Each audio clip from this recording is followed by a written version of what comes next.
Baik, sebelumnya kita sudah mempelajari tentang faktor penunjang peralatan berkala ya, peralatan bengkel. Di antaranya mulai dari perbaikan yang dibedakan antara ringan dan berat, kemudian proses pembersihan yang harus memenuhi kebersihan ya. Itu proses penyimpanan ya, penyimpanan ya, harus memenuhi proses atau unsur kebersihan. Adanya penjadwalan secara rutin, kemudian melakukan administrasi pada peralatan yang dilakukan perbaikan ya, atau dirawat, yang melakukan perawatan. Selanjutnya adalah kita masuk ke perawatan peralatan bengkelnya ya. Jadi di sini Bapak akan contohkan sebuah atau jabarkan sebuah proses ya, atau contoh kegiatan perawatan berkala di bengkel. Jadi yang pertama adalah itu membersihkan peralatan. Setiap kali peralatan tersebut sudah dipakai ya. Kemudian yang kedua adalah memberinya pelumas. Ya, pada peralatan tertentu ya setelah digunakan, karena bagaimanapun juga peralatan bengkel kan umumnya terbuat dari logam besi, yang mana logam tersebut akan dapat berkarat ya, karena sifat dari logam kan mudah berkarat. Maka harus diberikan suatu pelumas untuk melindungi dari yang namanya korosi, karat ya, gitu. Kemudian ketiga adalah menutup mesin setelah digunakan atau menutup peralatan setelah digunakan dengan tujuan untuk mengurangi dan melindungi dari debu yang menempel ya. Menutup ya di peralatan dari debu ya, atau kotoran ya. Kemudian setiap beberapa periode tertentu dilakukan perawatan ringan gitu ya. Setiap periode tertentu dilakukan perawatan ringan ya. Inilah alur dari proses perawatan peralatan bengkel. Jadi mulai dari pembersihan, kemudian memberinya pelumas, menutup peralatan dengan kain ya, agar terhindar dari debu. Kemudian setiap periode tertentu dilakukan perawatan ringan ya, misalkan mengencangkan baut-bautnya dan lain-lainnya gitu. Nah, secara umum perawatan berkala pada bengkel itu dijabarkan dua kelompok berdasarkan peralatannya ya. Perawatan dibagi menjadi dua ya, berdasarkan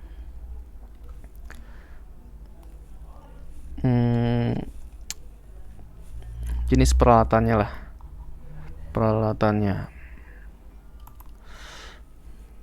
Pertama, perawatan peralatan ya, singkat PP, yang tak menggunakan tenaga, yang tidak menggunakan tenaga ya. Contohnya apa yang tidak menggunakan tenaga? Kunci-kunci ya, kunci sok ya, kunci ring, kemudian tang ya, kemudian obeng dan lain-lain. Hand tool lah ya, hand tool ya, hand tool. Nah, perawatan ini cukup dilakukan ringan saja dengan membersihkan, kemudian memberinya pelumas ya, kemudian disimpan pada tempat yang bersih. Nah, itulah peralatan yang dirawat ya dengan ringan gitu. Jadi kunci-kunci ini, tang-tang ini, obeng-obeng ini cukup dibersihkan, kemudian dilap dengan pelumas, kemudian ditempatkan pada tempat yang bersih. Setelah digunakan, ditempatkan kembali pada tempatnya. Ya, itulah peralatan yang tak menggunakan tenaga. Ya, yang tidak menggunakan tenaga. Itu. Kemudian ada peralatan-peralatan sikat PP yang menggunakan tenaga. Ya. Contohnya apa? Ini kalian sudah belajar pada mata pelajaran PDTO ya. Peralatan yang menggunakan tenaga apa saja contohnya? Kompresor ya. Kompresor. Nah, gimana sih cara merawat kompresor? Ya, pertama adalah kalian harus cek kondisi olinya. Masih bagus, masih cukup, tidak? Ya, kalau misalkan masih bagus, masih cukup, itu oke, tidak apa-apa. Ya, kalau misalkan sudah berkurang, maka harus diisi kembali. Ya, agar tidak terjadi yang namanya ceket.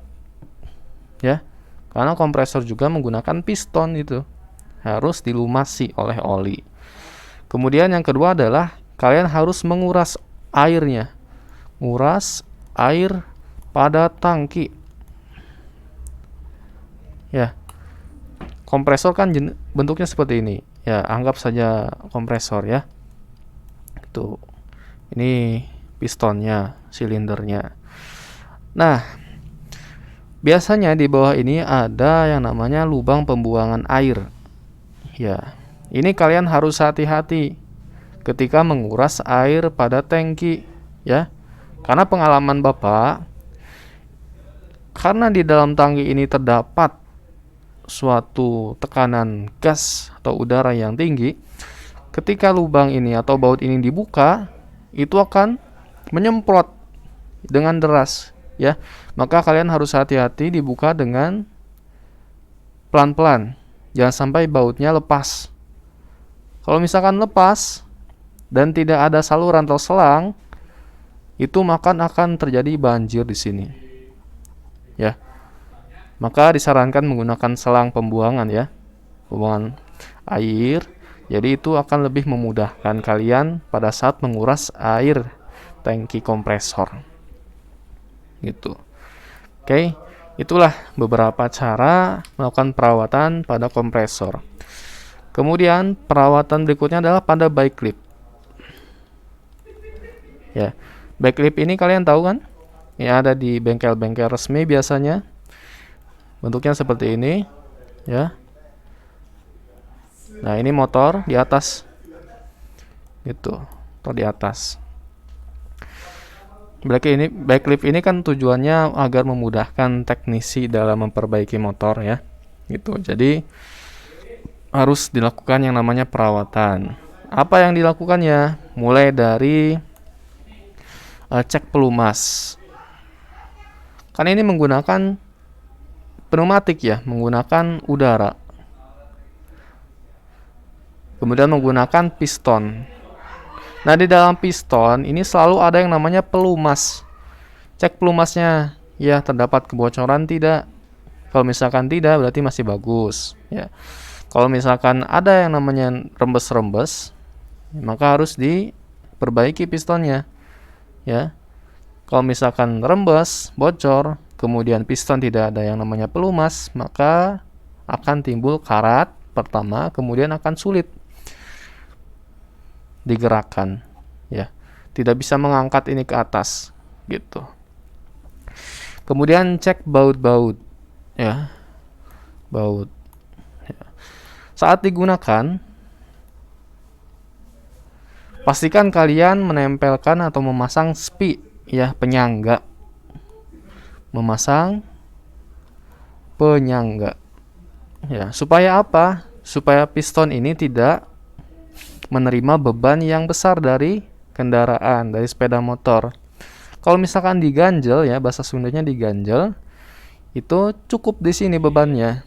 Ya, kalau misalkan tidak ada penyangga, itu akan memberikan beban yang besar kepada piston seperti itu. Oke. Ya. Oke. Berikutnya adalah gerinda. Ya. Gerinda, ya. perawatan pada gerinda, kalian cukup memeriksa batunya ya, batu gerinda. Kalau misalkan sudah aus, sudah kecil ya, segera ganti dengan batu yang baru. Kemudian periksa juga brasnya ya, di dalamnya sih. Kalau misalkan kalian ada terjadi konsleting atau apa, atau sudah tidak, ketika dijalankan kemudian mati, ini kemungkinan brasnya sudah habis. Maka ketika beras habis, kalian harus menggantinya dengan yang baru gitu ya. Beli di toko teknik ada. Oke, kemudian bor listrik ya, bor listrik. Kalian harus melakukan pengecekan pada kesenterannya ya, kesentrisannya.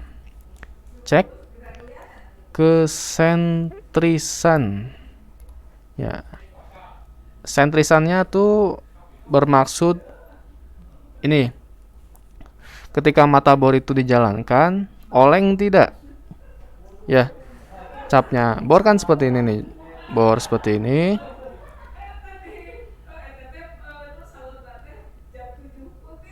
Nah, kalian lihat bagian sininya oleng tidak? Kalau misalkan oleng berarti tidak sentris, tidak center, maka harus dilakukan penyetelan di sini ya, di setel ya, gitu ya. Kemudian cek juga yang namanya brush, karena seluruh komponen atau alat yang menggunakan tenaga listrik yang berputar, motor, itu pasti memiliki brush atau sikat ya, gitu. Jadi kadang sikat ini kan bergesekan dengan armaturnya ya, dengan yang berputarnya. Lama kelamaan brush ini akan aus. Maka ketika aus, kalian ganti dengan yang baru. Itu ganti. Oke, seperti itu. Nah, itulah beberapa perawatan pada peralatan bengkel. Ya, harapannya setelah kalian mempelajari materi ini, kalian bisa merawat peralatan bengkel.